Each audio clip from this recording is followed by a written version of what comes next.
ازيكم عاملين ايه؟ النهارده بقى معايا فيديو مختلف خالص. انا طالعه اقول لكم ان الحمد لله قناتي اتفعلت. طبعا بفضل ربنا وبعد كده انتوا، لان في ناس كتير قوي قوي وقفوا جنبي بطريقه غريبه. الحمد لله القناه اتفعلت بعد حوالي 3 شهور ونص، لسه ما كملتش ال4 شهور. وده كان انجاز، يعني في حد ذاته انجاز جامد قوي. ان انا القناه تتفعل في الوقت القياسي ده. انا كنت متخيله ان انا ممكن اعدي السنه وكمان عقبال ما احقق الشروط، وقلت مستحيل تتحقق، بس الحمد لله اتحققت. وانا كنت كتبت على المنتدى اني انا فعلت القناه، وكنت بشكر الناس. ما في كذا حد دخل وقال لي يا ريت يا رندا تعملي فيديو وتقولي ازاي فعلت القناه، وازاي حققت الشروط، وازاي القناه دخلت المراجعه واتقبلت في المراجعه. بصوا، هو كل حاجه بايد ربنا. و... وانا قصتي مع القناه قصه غريبه، وقصه كلها كده مغامرات وحاجات كتير كده حصلت في القناه. انا الحمد لله الحمد لله وصلت، عديت ال1000 مشترك، عديتهم. وعشان كده جبت ال1. والحمد لله عديت ال4000 ساعة، وصلت ل4200 ساعة. الحمد لله برضو. بصوا، هي مش هقول لكم حظ، ولا هقول لكم ان ذكاء مني، ولا هقول لكم اي حاجه. هقول لكم كله بايد ربنا. لو ربنا رايد في اي مشوار في حياتك هيمشي هيمشي، سواء حد اتدخل محدش اتدخل، ربنا رايد هيمشي. بس انا فكره القناه هبداها لكم الاول خالص، عشان الناس اللي حابه تعمل قناه على اليوتيوب تبدا ليها تشجع وتعمل. انا كان قصتي كلها من القناه كان هزار وحاجه كده فكاهيه مع الناس اللي قريبين مني. كنت ايه مثلا اجي اعمل اكل، ما اقعد ايه اهزر وانا بعمل الاكل، مثلا اقول ايه بصوا معايا وبعمل كذا واعمل كذا. انا داخله اليوتيوب مش هوايه، يعني انا مش هوايتي ان انا اصور فيديوهات او اطلع على الميديا او اتشهر او الكلام الفاضي ده كله، لا دي ما كانتش هوايتي. انا كنت داخله، اولا جت بفكاهه زي ما قلت لكم، تاني حاجه جت بان هي انا ادخل ربح ليه وانا قاعده في البيت. انا مش مسموح لي ان انا انزل اشتغل لاسباب كتير. اولا معايا اولاد، تاني حاجه البيت، تالت حاجه مش ماليش في الشغل قوي، وجربت حظي في كذا حاجه وما حبيتهاش. وحسيت ان هو روتين قاتل، وان انا ارجع من الشغل برجع متاخر، ومعايا الولاد والبيت وطلبات البيت. ما كان بالنسبه لي كان الموضوع كان صعب جدا. ما فكرت ان انا افتح قناه، قلت والله رزق ورزق القناه على الله، انا ما فيش في حاجه في ايدي، انا هعمل كل جهدي، وبالتالي ربنا هيجازيني على الجهد دوت، سواء بقى اذا كان بمبلغ كويس مبلغ قليل، كل ربنا يبعته ايه كويس. ما بدات فكره القناه من الناحيه ديت، اللي انا جيت كنت قاعده كده في يوم لوحدي وبالليل خالص، وقلت ايه اخترت فكر اسم القناه كده من علاوله، يعني مش اسم مرتب. وبعد كده اخترت صورة القناة برضو كده، يعني من دخلت على جوجل ورحت جايبة اي صورة، يعني زي شعار كده للاكل او اي حاجة ترمز ان دي قناة طبخ. بس انا قناتي مش قناة طبخ بس، انا كنت اول ما بدأت قلت هطبخ بس، وهطلع بايدي من ورا الكاميرا، مش هطلع بوشي ابدا. بس لما حسيت اني حسيت ان انا غامضه، يعني في حد غامض. انا نفسي لما كنت بتفرج على الفيديو ليا حاسه اني عايزه اشوف اللي ورا الفيديو دي مين، عايزه اعرف هي بتعمل ايه، حياتها عامله ازاي. بس انا يعني ايه، الموضوع كان صعب بالنسبه لي ان انا اطلع بوشي في الفيديوهات. رحت خدت القرار ان انا اطلع بس مباشر. وعلى فكره القنوات اللي هي لسه ما اتفعلتش، البث مفيد جدا للقناه. اولا مشاهداته بتبقى عاليه، لاني مشاهدات في مباشره، يعني انت ضامنه ان مثلا لو انت دخلتي عملت بث مباشر ودخلك 10 اشخاص او 20 شخص وكملوا معاكي البث، انت ممكن تعملي البث ده 10 ساعات. يعني البث مش هيقف عندك غير لو كان النت عندك ضعيف. غير كده البث كامل معاكي، مواصل معاكي ال5 ساعات 6 ساعات. بس انا كان كل جهدي اكتر من ساعه، ما كنتش بقدر بصراحه ان انا اكمل. ما انت بس شايفه الاشخاص اللي عندك على البث، كم واحد دخلوا 5 دخلوا 10، عارفه ان انت بعد البث ده يبقى عندك 10 ساعات 5 ساعات. في مشتركين كتير جولي من البث. يعني انا مثلا بيجي ان قناه الحياه اسهل مع رندا وبس دي عامله بث مباشر، ما في ناس كده بتخش تشوف مين القناه دي او بتتكلم في ايه، ما كانوا ساعات بيعملوا لي اشتراك وانا في قلب البث. تمام كده. ما البث المباشر مفيد جدا للقناه. كنت بعمل بثات مباشره في حدود الساعه ساعه وربع. كنت بعمل مشاهدات كتير جدا. يعني انا بامانه كان بيجي عليا وقت ما كنتش بنام حرفيا. يعني الناس اللي هي كانت متابعاني مع اصحابات قنوات وكده، كانوا ساعات ممكن الساعه 7 الصبح يبقوا لسه صاحيين من النوم ويكلموني، مثلا يقولي مثلا مثلا ايه، الفيس او الماسنجر مثلا مفتوحين، ما يبعتوا لي ايه يا رندا صباح الخير، إيه لسه صاحيه؟ اقول لهم انا ما نمتش. ايه يا ستي بتعملي ايه؟ مونتاج. بفكر في فكرة فيديو بتاع بكرة. كنت ماشية يوم ورا يوم فيديو، وكنت مهما كان تعبي كنت لازم انزل الفيديوهات. كان عندي اصرار رهيب ان انا احقق القناة دي باي شكل، لاني انا استكفيت تريقة واستكفيت استهتار واستكفيت لا مبالاة من الناس. اني مثلا اقول لهم ده انا القناة وشغل، يضحكوا. يعني عارفة اللي هو قناة ايه دي اللي انت تعبانة عليها، وقناة ايه اللي انت بتقولي انت مشغولة بيها؟ ما كان عندي اصرار جامد قوي ان انا لازم انجح، يعني لازم انجح. وكنت دايما بقول يا رب اقف جنبي. يعني ما الحمد لله القناه اتفعلت في وقت قياسي. انا بدأ القناه عملتها يوم 5/9، وبدأت فاتحه القناه لغايه 17/9 ما عملتش اي فيديوهات. واول فيديو نزل لي على القناه نزل لي ولا مقدمه ولا اي شيء. الفيديو لو فتحتوه من اول فيديو عندي في القناه هتلاقوا اللي الكاميرا صورت اللي انا بعمل الحاجه، وكان يعني كنت شغاله في الحاجه واتصورت.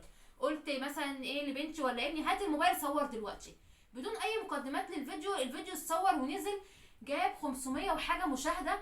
وده كان حاجه فوق الحسبان. يعني انا قلت لو دخل لي 2 مشتركين ولا 3 دي كنت بفرح جدا. ما لقيت ان المشتركين دخل في حوالي 500 وحاجه. ايه ده يا جماعه ده؟ بدأت بقى اتحمس، بدأت ان انا اعمل فيديوهات. وهتلاقوا الفيديوهات الاولانيه خالص للقناه تعبانه جدا، ولا مونتاج ولا صوره مصغره ولا اي حاجه. انا كنت باخد الفيديو انزله، ولغايه الان انا ممكن العب في الفيديو وممكن اعمل صوره مصغره، بس انا سايباها زي ما هي كده عشان يبقى ذكرى ليا في القناه اللي انا كنت مستوايا ايه وبقى مستوايا ايه. بدأت ان انا اسمع فيديوهات في ناس قنوات كبيرة على اليوتيوب بتقول برضو على برامج المونتاج وبرامج ازاي تعملي صورة مصغرة للفيديو، وازاي تجيبي افكار للفيديو. اهم حاجة الصورة المصغرة والعنوان.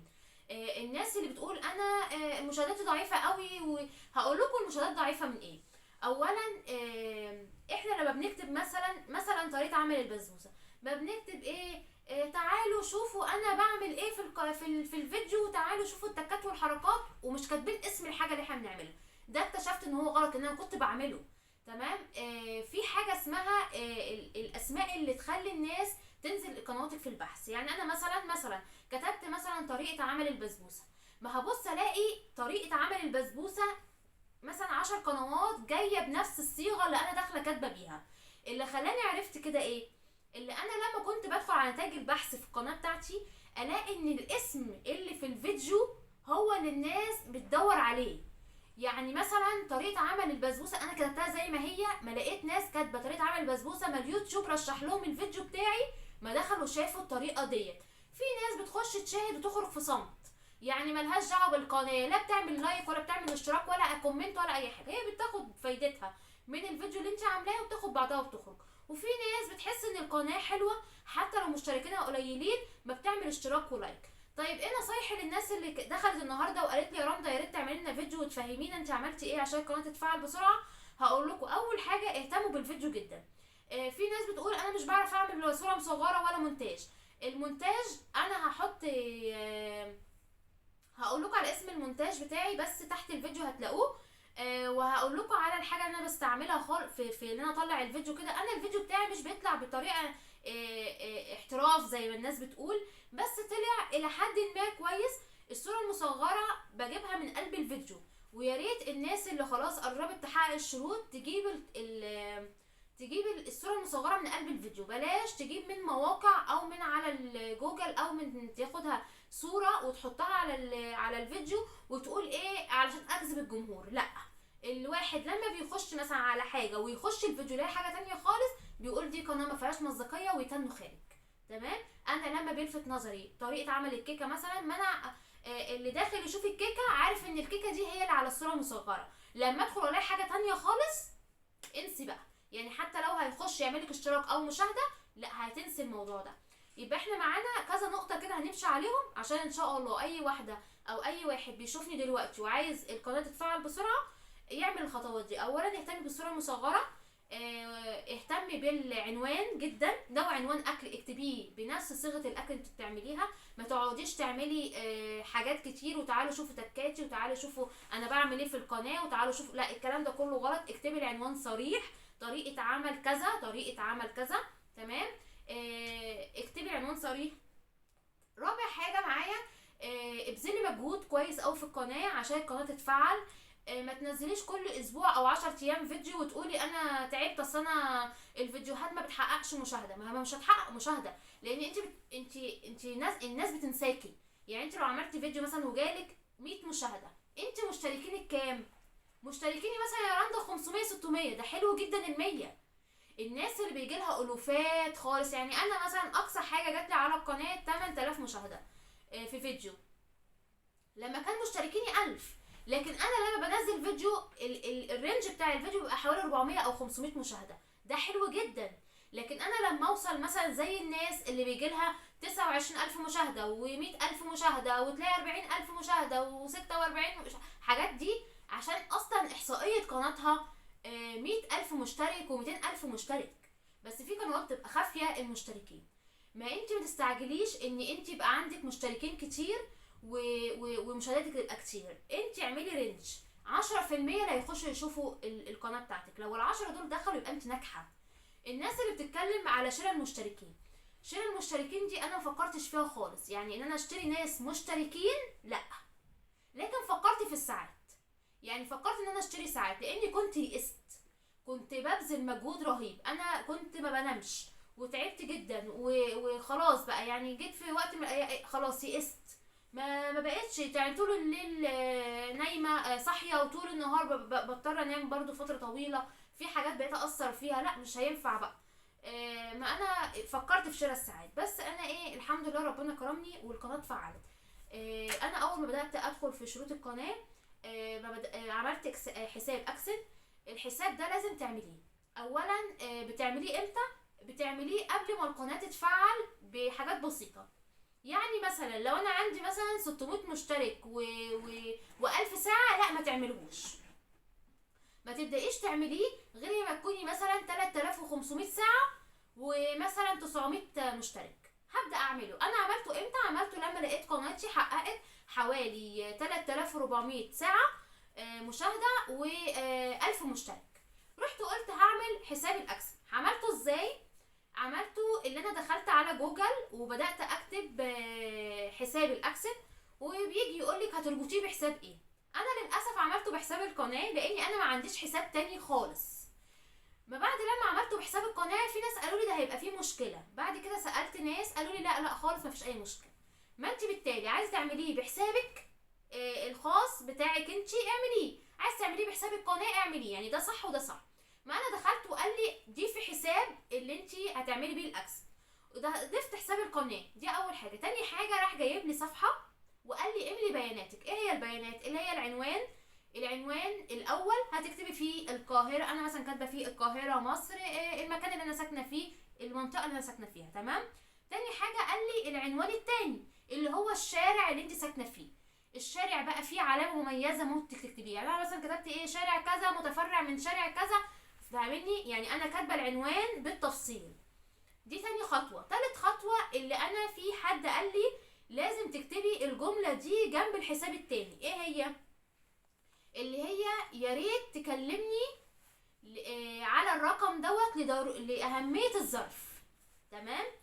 يعني ايه يا رندا؟ برضو هقول لكم يعني ايه. يعني مثلا احنا لما القناه ان شاء الله تفعل وتجمعي ال10 دولار، هيبدا الحساب بتاع الاكسن يقول لك ابعتيلي الرقم بتاع البين كود.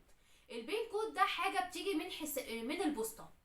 ما بالتالي ساعي البوسطه او ساعي البريد لما هيشوف الجواب مكتوب عليه جوجل اكسن، ممكن من هو مثلا حد مثلا بيجيله جوابات بنك، بيجيله حاجات كده، ايه الحساب ده يعني، ما ممكن ياخده يستهتر بيه ويرميه، او يقولك ايه هي لو عايزاه تسال عليه، تمام.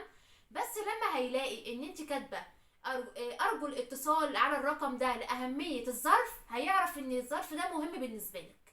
ما هيعمل ايه؟ هيتصل بيكي، الو فلانه انا عندي مثلا الحاجه الفلانيه، هتروحي تقابليه وتاخدوا منه. ده النقطه دي انا عرفتها وقلت مش هبخل عليكم بيها، تعرفوها برضو معايا. تالت حاجه هيقولك قوليلي المكان اللي انت قاعده فيه.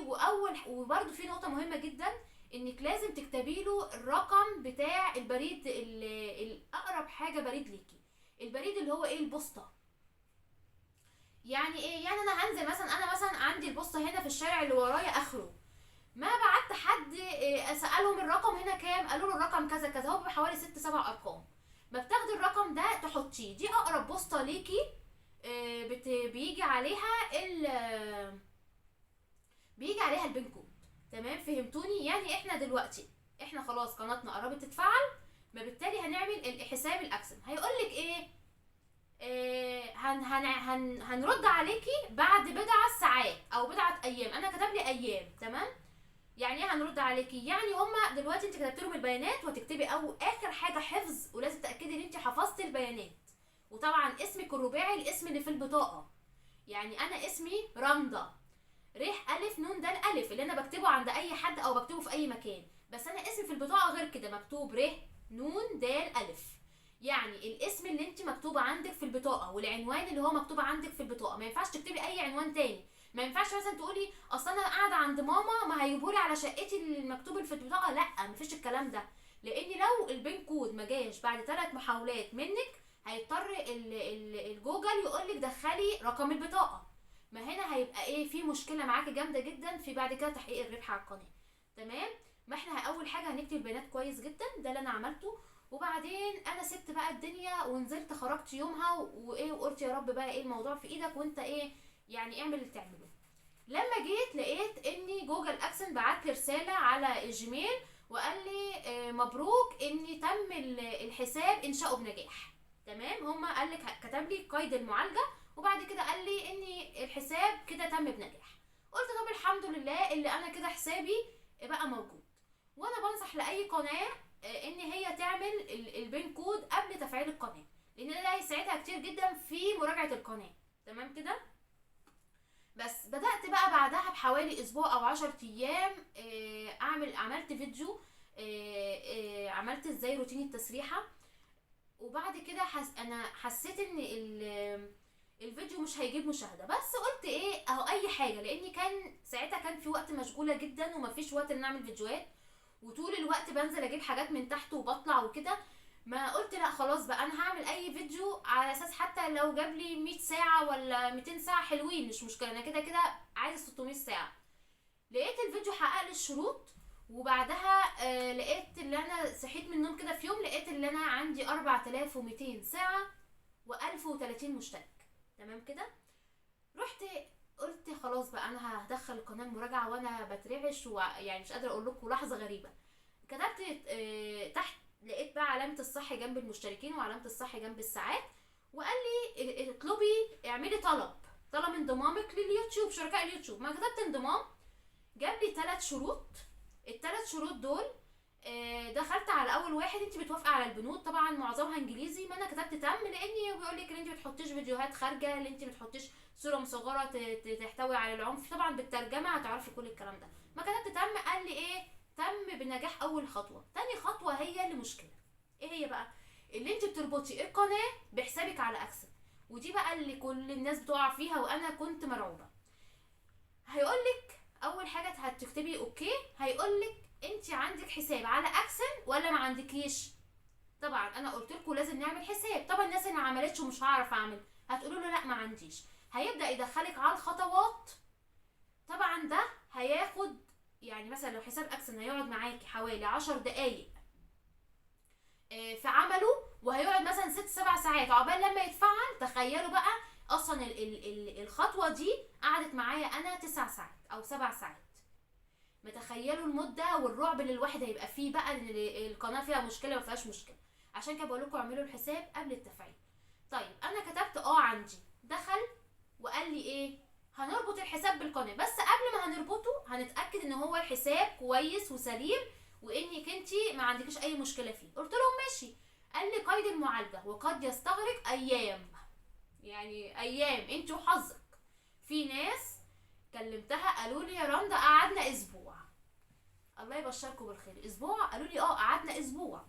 طيب انا عملته الساعه حوالي 2 الظهر، الساعه 9 بالليل كان جايلي لقد تم ربطك حسابك بحساب اكسن بنجاح. ادي تاني خطوه كتب لي تم. ناقص لي الخطوه اللي هي الاخيره اللي هي مراجعه القناه. طيب انا قبل ما هدخل ادخل قناتي للمراجعه، ايه الحاجه اللي انا اتاكد منها قبل ما ادخل قناتي المراجعه؟ اولا لازم اتاكد ان انا مش واخده اي فيديو من حد. يعني ايه؟ يعني انا عندي فيديو، انا مثلا قناه مش قناه، يعني في ناس بيبقى عندهم حسابات وهم حاطين عليهم فيديو للذكرى، فيديو مثلا شافوه عجبهم، مش قناه، يعني مش بيلجأوا للربح والاعلانات والكلام ده. اجي اقول لك ايه؟ بقول لك ايه، الفيديو ده حلو جدا، خده حطه في قناتك عشان يجيب لك مشتركين ومشاهدات، عشان انت لسه قناه ضعيفه. انا يعني انا مش عارف، فاكر هو بيخدمني، بس بالعكس هو هيضرك، لان هتيجي القناه تتراجع هيقول لك ستوب، في هنا سرق محتوى، ما ينفعش. طيب اتاكد ان كل الفيديوهات انا اللي عاملاها. انا اللي عاملاها يعني ايه؟ يعني انا ماسكه الموبايل بتاعي بصور فيديوهاتي وبنزلها على القناه عندي. ده اول حاجه بقى لازم اهتم بيها. تاني حاجه اعرف اهتم بالصوره المصغره.